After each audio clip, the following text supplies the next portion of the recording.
Hey guys, the brand new Arbiter Lord Orin is coming very, very soon. And we have a couple things that have never really been done before, that developers have never really done before a release of a hero, with two different things that I want to briefly talk about.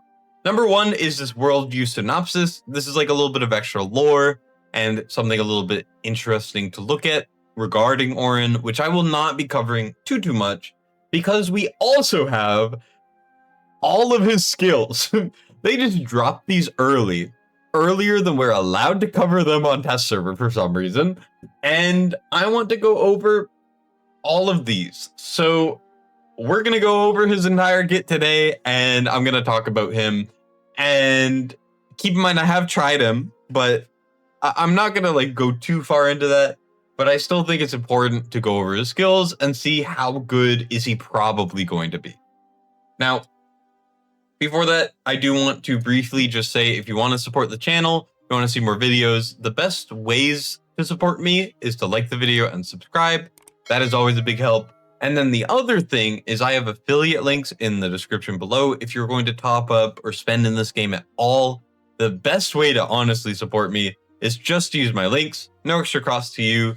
It just gives me a little bit of commission, and it really helps a ton. Just figured I would mention that.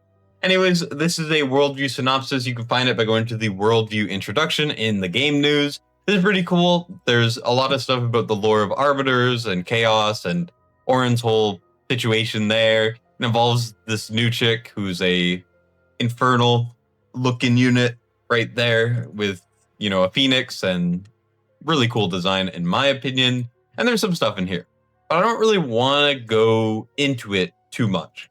What I want to go into is this, and that's what we're going to do. So before I get into it, I do have to preface by saying I have used him. My video on him is an hour long. Now, it has been postponed. It will be coming out in a couple days.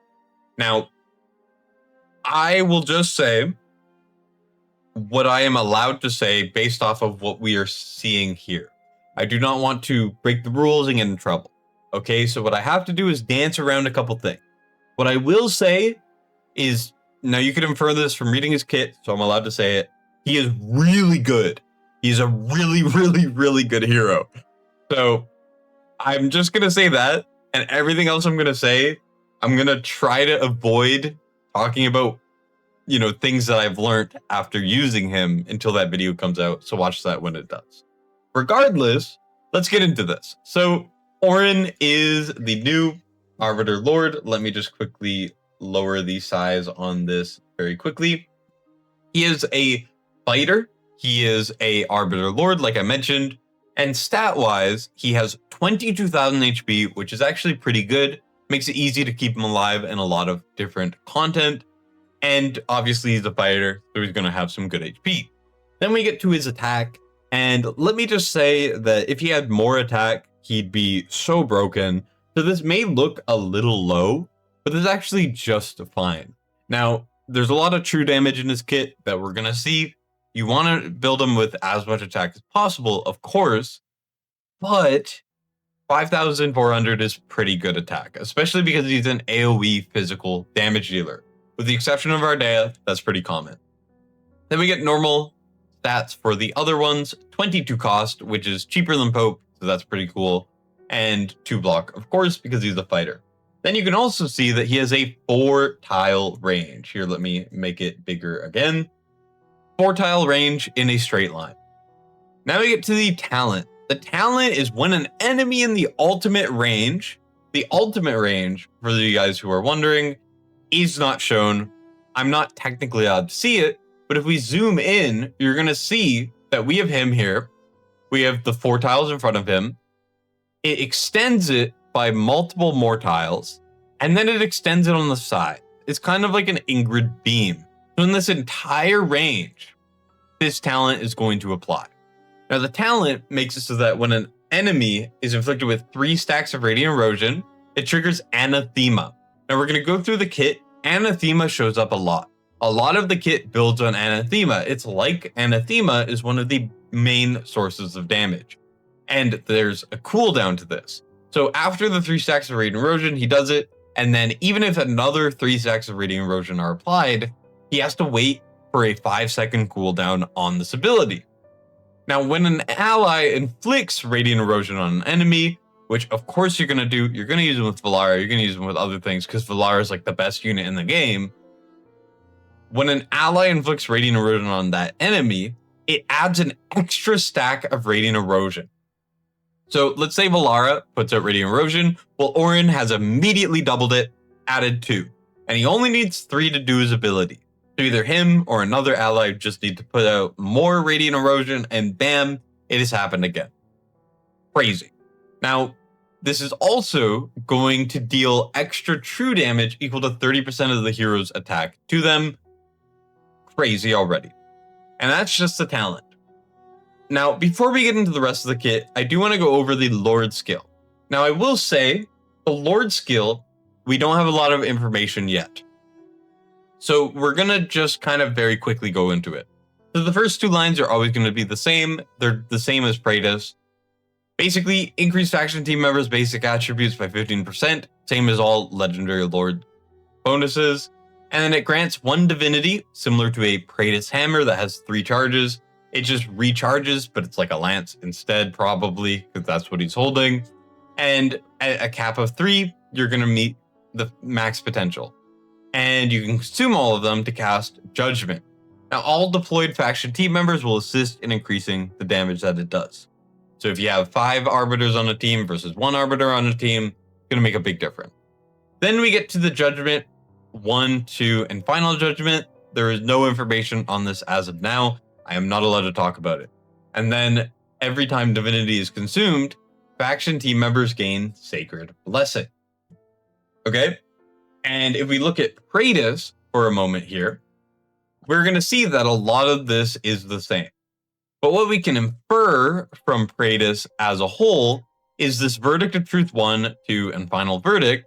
They all get something a little extra. They all get 2 different changes. Now, with 1 stack, it's going to deal true damage to random enemies 2 times. That's all it does. When you get to the second one, it's going to deal damage, it's going to do more damage, and it's going to hit more times. And then it's also going to do an additional effect, like inflict stun on the second one. And then Final Verdict is the most amount of damage, it hits the most amount of times, it does all of the stuff that the previous ones did, like stun, and then it also makes this final Sacred Blessing extended. Now, Sacred Blessing is 50% damage increase. So you can kind of assume that it's going to be something similar to that, where part of it changes, it does more damage, and it gains an additional effect. Most likely is what we can infer, but otherwise it's very similar to Praetus' Lord skill, which is one of the best Lord skills in the game. Now, with that out of the way, let's go to the rest of the kit. First of all, we have this basic attack, which is 100% AoE physical damage to the target and their surrounding enemies, hitting up to 5 enemies.